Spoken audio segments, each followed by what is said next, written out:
Good morning, parents. Here's a quick question for you.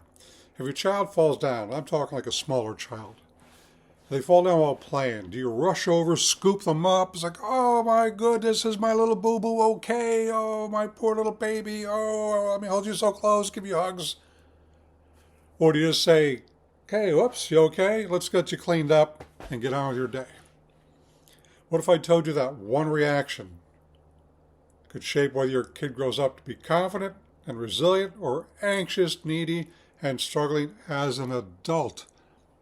Hi, I'm Bob Richards. This is the Mental Reset Room, and today we're diving into the science of calm versus coddling parenting. If you ever worried you're too protective out of love, or even if you haven't worried, this video could change your family forever. Stick around for a free litmus test to diagnose yourself, and we'll hope if you've already been coddling your kid. Okay, you're not alone. Millions of loving parents do this. You want to take care of your baby, it's your child. At least most parents. We know some don't care. But research is clear. Overprotective helicopter or coddling parenting does have lasting effects, not necessarily good ones. Okay? At the University of Virginia, they followed kids into adulthood. Parents are coddled and helicoptered over and all that stuff. They had poor relationships, less education, and less independence by age 32. Another study by Schifrin and Company found helicopter parents linked to higher anxiety, depression, and lower self-efficacy in college students. Pardon me. Multiple reviews, including PMC studies, show it creates an insecure attachment, poor emotional regulation, and reduced resilience. Kids learn the world is dangerous and they can't handle it alone. That's what you taught them. They need your help. They need somebody's help when you're not around. Meanwhile, calm, easygoing responses without panic build exactly the opposite. Secure kids who regulate emotions better, bounce back faster, and thrive. It's not neglect, it's authoritative parenting, warm love, and space to grow. And I don't mean authoritative in a mean way, okay? Both kids feel love. Love is not being excluded here in either case, but only one learns self-reliance. Okay, time for a little self-diagnosis. Pause this if you need to. Get yourself a piece of paper and a pen and score yourself honestly. Here's the time to pause. Boop, boop, boop, boop. Okay, hopefully you're back. Okay, the score will be 0 to 5 scale. 5 is always, 0 is never, and in between is in between. 1 would be sometimes, 2 a little bit more, and on and on. 3 half the time. So be real. This is your wake-up call. Be honest with yourself. It doesn't matter if you're honest with me because I don't know what you're writing down. So anyway, when your child falls, this is the first question. When your child falls or fails small, such as, oh, you spilled some milk, you lost a game, things didn't go the way you wanted to, do immediately you panic and rush over and over coddle that kid? If things don't go that kid's way, do you go, we'll fix this? Give yourself a score for that. Number 2, do you jump in to solve every problem before they even try? Oh, that's a big one there. My kids went to school with one kid, the parent did all their homework for them. What's that all about? Did they raise a dummy? No comment. Question number 3, do you hover over or intervene in play dates, school or sports activities just in case? Can't always be there for them. Okay, number 4.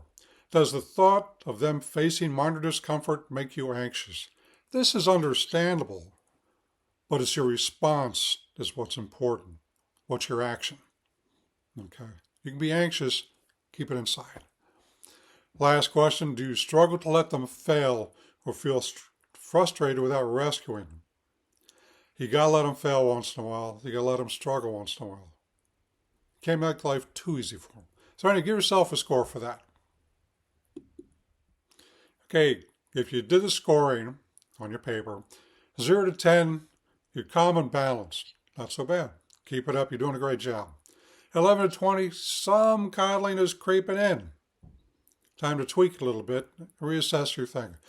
21 points and over, oh my goodness, you might be creating huge dependency. You want to be loved and you want your child to depend on you, but you can't be there for everything. Comment your score below if you're 15 or above. This next part's for you. Everyone else can stick around too, and you can learn something about what not to do or how to recover from it. All right, here is a method to recover, or several techniques actually. You can start this today. First off, pause before reacting. Count to 5. I'm talking about if the child falls or something you think required an immediate response. Count to 5. Give it a break for a second. Then ask your child, you all right? And be okay. Don't rush over there. It's a simple thing. Okay, build tiny challenges, number 2. Let them struggle with the puzzle for a little while, or even have that little injury for a while. Let them assess it themselves and praise effort. You dust it off like a champ, or you figure that out very well, you're doing great. You're a pretty smart kid.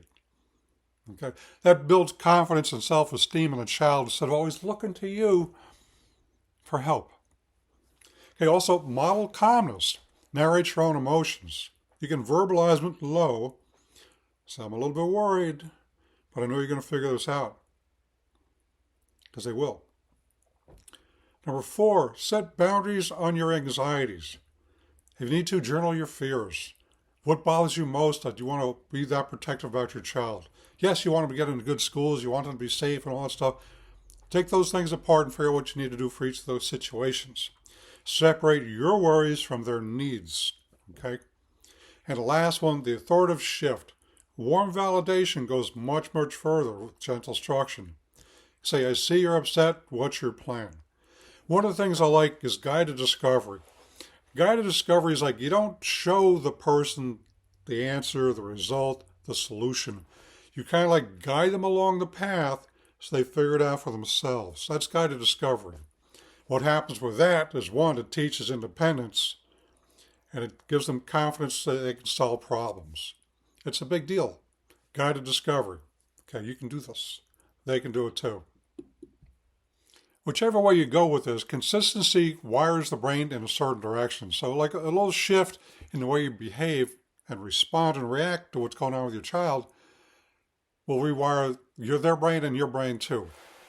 Do this for a while, and after a while you'll notice that your child becomes a little more independent. They still love you, but they can figure things out on their own. You got to remember, when you're raising a child, training is going both ways.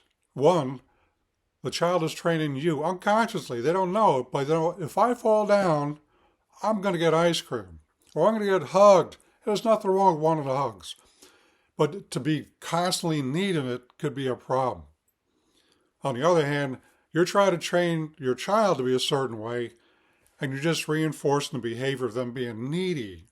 And that's what you want to get away from. Nobody likes needy. It's terrible in relationships also. In adulthood, oh my goodness, you don't want a needy person. Unless you feel that you need to be needed. And then maybe you need a little therapy too. So, okay, let's move on. Were you already coddled as a kid?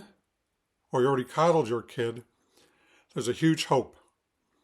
Brains have neuroplasticity into adulthood. Shift your style.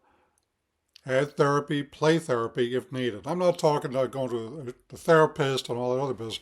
I'm talking about the way you act and respond is therapeutic for your kid. And they can learn, or they can unlearn, dependency and build resilience. This happens a lot when they get into college, when you're not around anymore.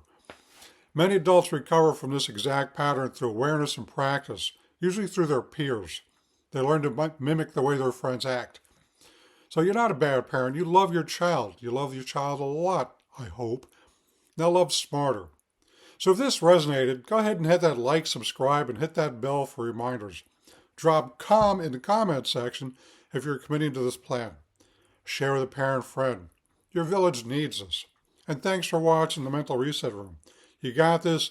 It's not a big problem to solve. It's an easy problem to solve. But take care of our future adults so they can solve problems on their own. Your calm response today builds strong tomorrows. See you in the next video.